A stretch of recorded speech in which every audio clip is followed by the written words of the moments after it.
Hello, everybody. I always seem to do this as soon as I come online.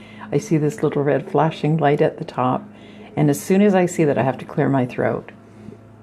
I don't know. It must be like a subconscious kind of a thing, eh? So I'm just waiting for some people to pop online here. Because my page... Hi, Sandra. It's nice of you to... You're always the first one on. I really appreciate that. So I always kind of wait until you're here before I say too much, eh? My name is Barbara Moore, and this is Catch Your Breath 60. I started my blog and my Facebook page about 2 years ago. I was diagnosed in 2016 with severe COPD. I had COPD for about 10 years and, of course, was mismanaging it and keeping it a big secret. Hi, Carol. Thank you for joining us today. And so after my first exacerbation, hi, Vicky. We realized after many attempts of going back to work that it just was not in the cards for me. And so in 2017, as I was winding down from work, hi, Christine, you made it today, eh? And as I was winding down from work, my daughter said to me, you know, you still have a community and your community needs help. And because nobody talks about COPD and because there is no mention of it in the community at large, you need to be a speaker. And so I started my blog in June of 2017, and I'm embarking on my second anniversary. And I think my Facebook page came sometime around there. So the common thread was I talked to my daughter. We were throwing ideas around about what we would call the blog, and the one thing that she said to me is, "You're always saying, stop, let me catch my breath." So Catch Your Breath was born on my 60th birthday. So Catch Your Breath 60, and that's where that comes from. This page has blown up, and I really, really appreciate every one of the people that are following me. I have I have over 400 people following me on this page, and it's just blowing up all by itself. I don't know where everybody's coming from or why they're... I'm hoping that I have something to offer the community. And it's a community where I want everybody to feel... Hi, Jackie. Where I want everybody to feel warm and welcome. And it's easy to have a conversation. And I like the chatter back and forth, and that we help each other, and that we're all part of this community. So one of the big parts of this community started when Carol and Sandra started to promote my name out there, because they have a fabulous Facebook group called COPD Exercise to Healthy Living. And if you're looking for anything in the way of healthy living, exercising, and eating properly, go and sign up to their page, because their page is also blowing up. So I know that there is in Canada at least a missing million people. When I say a missing million people, I'm talking about the missing million that have not or will not be diagnosed with COPD. These people have COPD, but they are not being active in the community. And I worry for them, because I worry that who is going to take care of them and how they're going to get the information that we're passing on. Christine says, I've been invited to be a client representative for a group looking to work on community supports for COPD through the local health community. Good for you, Christine. Get out there and get your voice heard. So I also run a support group in Hamilton, Ontario, Canada. Hi, Annette. And it is run through Ontario Lung. It is a peer support group, and it is an excellent group. And the reason why is because we meet in person, and we meet in person once a month. So we gather people around us, and we just kind of sit around the table and chat about how people are doing and what they've done to promote their wellness and how they can help each other. So it's a wonderful thing. Belonging to a group and having support like COPD Exercise to Healthy Living. And believe me, even if you don't have COPD, if you have any other chronic illness, go on there and follow those videos that they have, because they're going to steer you in the place. We should all, as we are looking, hi Arlene, we should all, as we're aging and getting a little bit older, we need to understand that all of the lung function and all of the bodily functions that we're losing, it's not all because of our illness. Some of it is aging. And I hate to say that, because, you know, people get all upset and they say, but I'm not that old. I can tell you that I'm 63 right now, and I can't believe that I'm that young either. But some functions have diminished, and the way that we keep those functions and we keep ourselves up to date is by, hi Jeff, hi Elaine, is by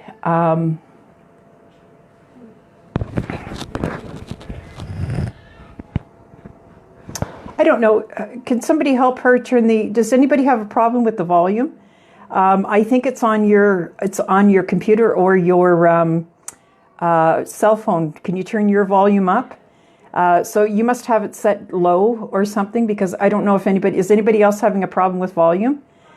So as I look at people who are around my age, and I look at other people who are the same age as me or around my age, like I said, they are losing some functions of their body too, and it's not because they have COPD, because they don't have COPD.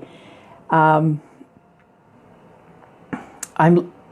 looking at other people, and I'm seeing that they have diminished capacity too, and we all do. So for us, it's a little bit more so because we have COPD, or we have some lung function, some diminished lung function. And while we're on the subject, know that when we have a diminished lung function, we can, not always, but we can have a diminished heart function as well. And this is why it is so important to keep our lungs functioning well, because that's what keeps our heart going. And your heart and lungs are a potassium, sodium pump. And if they're not pumping properly, then you're not getting the blood and the oxygen to the rest of your internal organs. So it's very, very important that we keep exercise, and we keep the body moving, and we keep everything working and functioning optimally. May is Mental Health Month. And as we're talking about mental health, some of us have some mental health issues, and I've had some depression and so forth over the years, and we've had some mental health issues in our family, and you know that kind of goes hand in hand with a lot of us. Maybe, hopefully, you don't, but if you do, and if you're like me and you do have some mental health problems to begin with, having a diminished lung function can really, really play havoc with your mental health. And it's not always a bad thing to suffer from anxiety. Anxiety can actually be our friend, provided we learn how to control it. If we can't control it, then anxiety runs rampant and it will ruin our lives. So because we have a diminished lung function, and because we are looking at things like struggling to breathe, one of the hardest things that that you can go by your day-to-day stuff is not being able to breathe. Nothing is worse than that, and people who have never experienced it can't possibly know what we're going through. So for those of us who have anxiety, and I do, I have anxiety in the winter. In the fall, I talk myself into it. And the only way that I've learned to be able to control that is through meditation and mindfulness. And in this way, I can control the stories that my brain is telling me. Now, remember that anxiety isn't always a bad thing. Sometimes anxiety is good because it tells us about the impending bad things that could happen. These bad things could happen to us, and our job is to learn to control it. So once we learn to control these bad things that could happen, or know how to manage them, our brain does not tell us all of those bad things that could happen. And so in that way, we control it. Yes, I agree that mental health, Annette Miller has just put up that we need to admit it, accept it, and ask for help. And asking for help and getting help is really, really good. One of the best ways that we can help our mental health is to stop keeping secrets. We were taught as children, don't tell anybody, don't say anything to anybody. I was actually taught to lie to the doctor, and I actually became very good at it. And it was one of the mechanisms that kept me sick with COPD without being diagnosed, because I had been told how to lie to the doctor and how to get away with it. So one of the big things with mental health is in admitting it and accepting what is happening to you. It's just the way that your brain is wired. It's nothing bad, it's nothing good, and usually it's nothing that you've done. So if we can get help for any help that we can get or anything that the doctors can give us for it, we should accept that and use it as a tool in order to help ourselves, instead of denying that it is happening and allowing our brains to play this horrible story that's going on and on in our minds. Hi, Kim. Thanks for joining us today. So with mental health month, with May being Mental Health Month, my theme this month is mental health. And last week, my blog was about the whole person and taking back control of the whole person. The whole person includes social, cognitive or learning, emotional, spiritual, physical, and nutritional. And taking back control of all of these things that are around us. We have some very, very good things around us. And one of the good things that we have around us is medical science that is so good to us right now. We are looking at some advances in COPD research and development, and some exciting things that are coming down the pipe. So COPD, we know now, is not a death sentence. People don't die from COPD, and your doctor will be the first one to tell you, you probably won't die from COPD. You may die from some complications due to COPD, but you probably won't die from COPD. Hi, Kim. Thanks for joining us today. So looking at the whole person and taking care of the whole person is one of the big things that we must learn to do. And we are going to learn to do that through mindfulness and meditation. And one of the mottos that I absolutely love, because as mums, we don't do this. Giving the world the best of you instead of giving the rest of you. And I think as mums, we don't take enough, we don't do enough to nurture ourselves. We are all about nurturing those people around us, like our kids, our parents, our friends. We're very good friends, but what we don't do is enough self-care. Taking care of your mental health will help you to perform self-care. And for God's sakes, anybody out there that is smoking, please stop. Look at me with my oxygen on here, and I can tell you that there was never a person in this world who loved cigarettes more than me. But for God's sakes, for your own health, please quit smoking. It is one of the nastiest habits going around.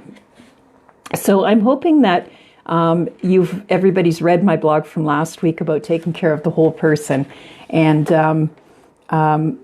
learning to control these things on your mental health, because our mental health is the one thing that we have that is so important to us, and it will help you in everything that you do. So one of the things that is in my blog post from last week is grounding exercises. And when you perform these grounding exercises, especially when you're in a situation of anxiety, it really helps you to get past it and to make it a successful experience rather than something that you might have nightmares about, right? Because like I said, there's not much in this world that is worse than not being able to catch your breath. And Kim, I was at Kim's house last year, and I ended up leaving with an ambulance. And I'm telling you, that experience was just like something else. It was like one minute I was fine, and the next minute I was in the back of an ambulance, and I was like, I just couldn't catch my breath. And that's, it happens just like that, right?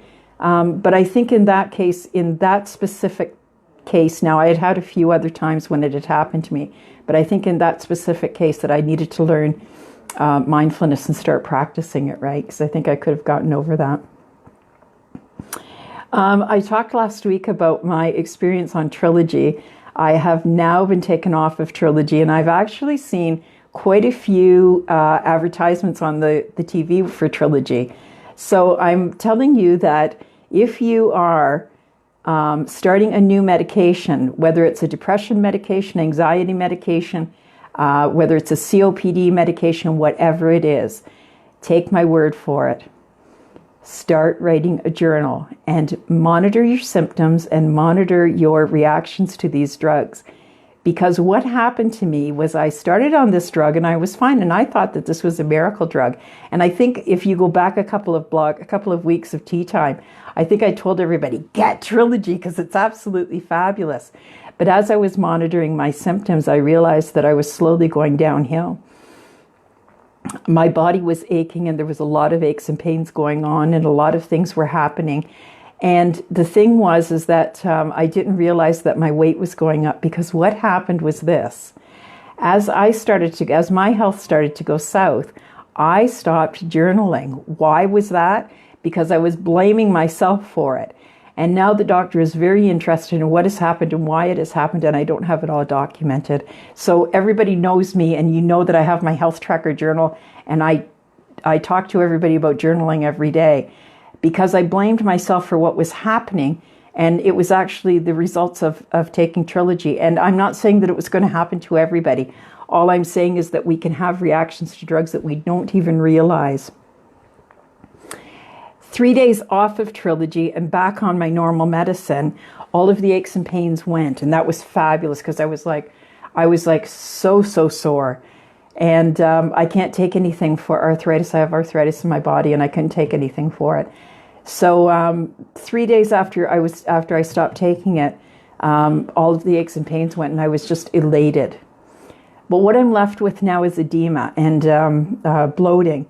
And this has caused me to this is because I'm retaining now water, and we don't know why this has happened. But I think I'm in my second week of going up 5 pounds and down 4 pounds and up 3 pounds and then up 7 pounds and down 4 pounds, and it's just all over the place. And they're trying to monitor it now with Lasix. And so as part of my mental health, I need to remember that these things that happen are byproducts of the medications that I'm on, and it is not my fault. So I have gone back to my journaling, and I have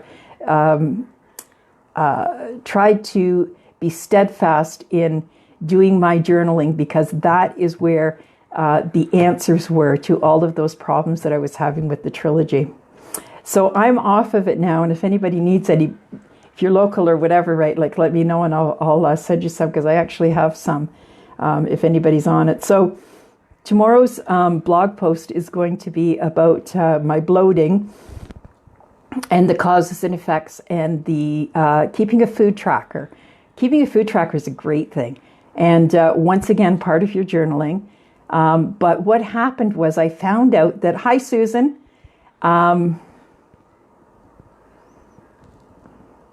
I found out that some of the foods that I was eating and not realizing was causing some bloating for me. Now, we all know that bloating for people with COPD can be very, very not only uncomfortable, but it can be actually dangerous. And I'll explain in my blog post tomorrow why that happens and why it becomes so dangerous for us, and how we avoid that. So there's certain things that we can take. One of the things that I'm going to mention is some tea products that we can take that helps. They're natural diuretics. So even though anybody who has edema and is retaining water will be on Lasix or some form of medication like that. It's a diuretic, and it keeps your yeah, you're right, Jeff. It's not it's not one size fits all. And the one thing I can tell you about COPD, everybody is different. All of their symptoms are different. And this is why it's so important that we keep a diary of our symptoms, because each one of us have different symptoms. So some people have been on Trilogy and they absolutely love it. I did when I was first on it.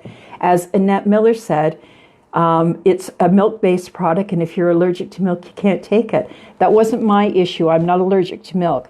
The milk was not an issue for me, but these aches and pains that it caused was a problem for me. And now I'm left with this bloating that I can't seem to get under control, but we will. It's just a matter of following doctor's orders and doing what you're told to do, right? And I think that most of us have some bloating problems. The problem with being bloated, or the problem with retaining water, is that it's making our heart work harder. And when our heart works harder, then the lungs become affected, and your kidney and that is not getting enough liquid, and then your kidneys start to diminish. And so it's a whole internal organ thing, right? So yeah, so that's about tomorrow's blog, and I've been working feverishly on it today. My grandson is still here. My grandson was with us last week because the babysitter was on holidays, and then he came down sick this weekend, and so he needed somebody to take care of him and spend a little bit more time with him than the babysitters were. So yay, we got the baby again. So he is a bloody handful. Let me tell you, he's a year old. And my husband and I have been run ragged. Let me tell you, and so today was the first day that hi Arlene, thank you for joining us today. I really appreciate it. So my husband and I have been tag teaming to take care of this one little guy. And today I said, I've got to go back to work. I've got to get some stuff done. I've got so much work to do. And I had to lock myself in my office. So I went out to the kitchen a few minutes ago, and it looks like World War II has started in there. World War III has started in there, because I cannot believe the mess that one little guy can, So, yeah. He'll probably be going to the babysitters tomorrow, and we're going to miss him terribly, right? I would love to be able to. But you know what? That's why you have babies when you're young. Honest to God, that's why you have babies when you're young, because it's pretty hard for us to keep up with them. I'm hoping that as he gets a little bit older, it's going to be easier. I don't know. So,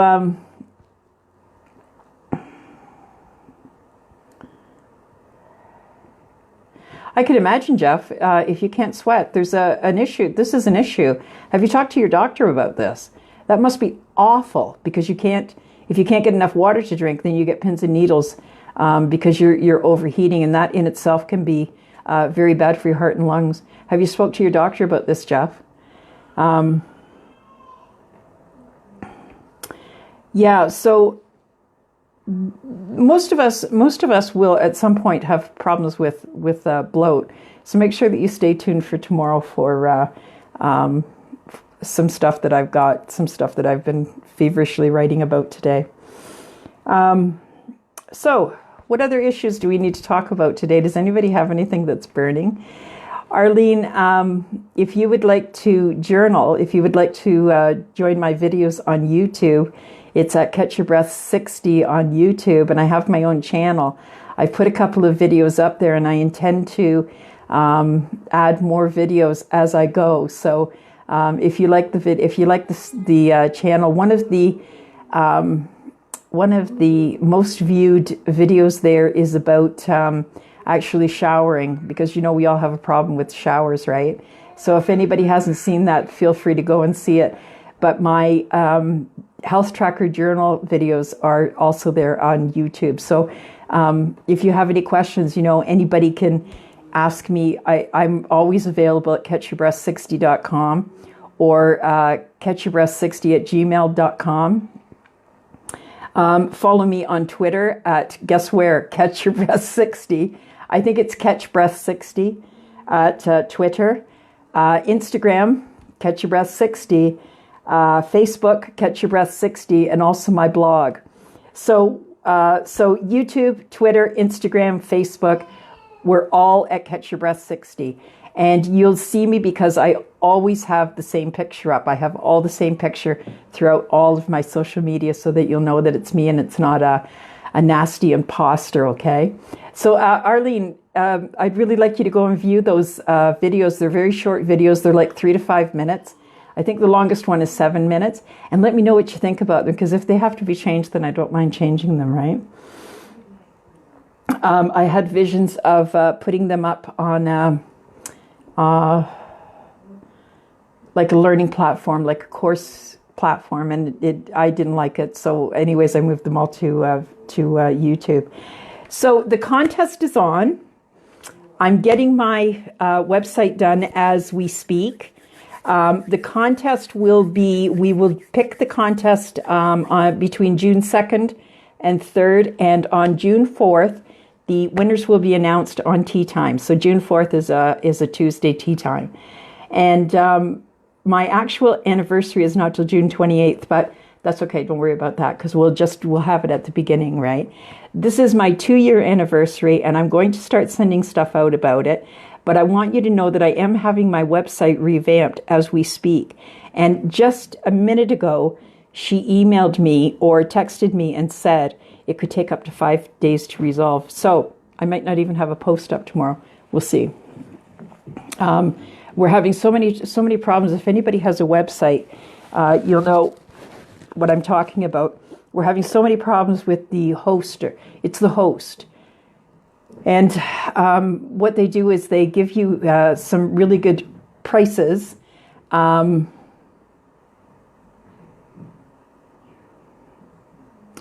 hope my sign-up issues are over. But I'll tell you what happened. My host has had me blocked from MailChimp, so I can't go in and see who has signed up until we get this thing all straightened out.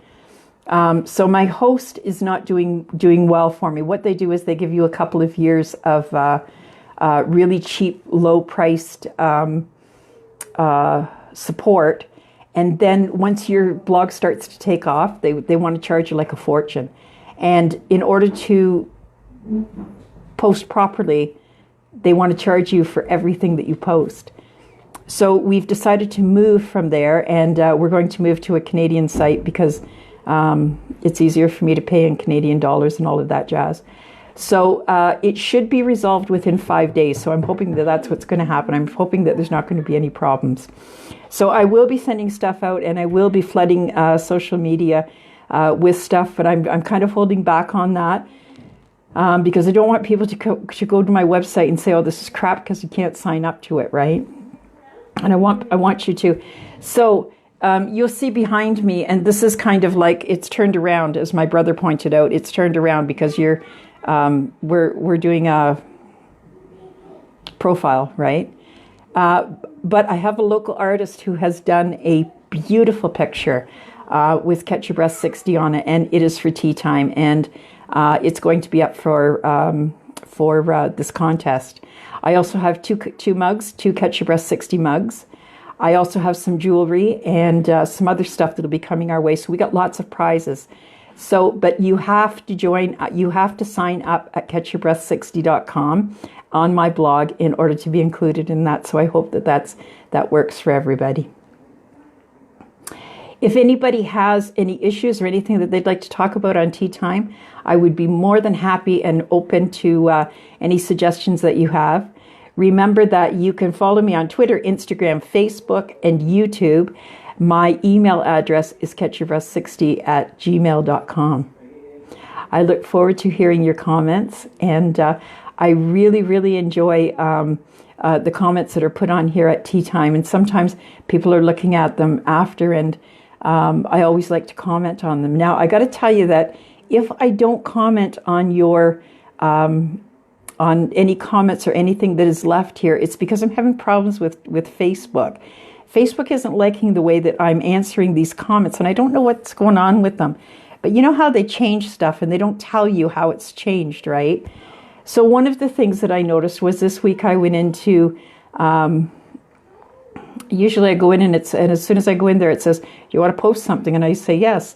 And now that's being hidden from me, and now I have to go search for it. So I don't like the way that Facebook does that, but I love this Facebook Live. So that's it for Facebook for Tea Time this week. And I hope that everybody has a great week. I think that the weather is yucky everywhere. I heard from somebody in Mexico and California that it's very, very hot and dry and high humidity. Here in southern Ontario, we're having a terrible, terrible spring. We're just full of rain and nasty, cold, wet weather. So I don't know if spring is on its way or not. We're hoping that it is, but we're going to see. So until next week, watch that humidity. Watch how much water you got running around, because that's going to affect your lungs. And tune into my blog tomorrow. If I'm able to post it, it will be on bloat, and it's a very important subject for us. Thank you very much. This is Barbara Moore for Catch Your Breath 60, Tea Time Tuesday on Facebook Live. Thank you, everybody, for joining.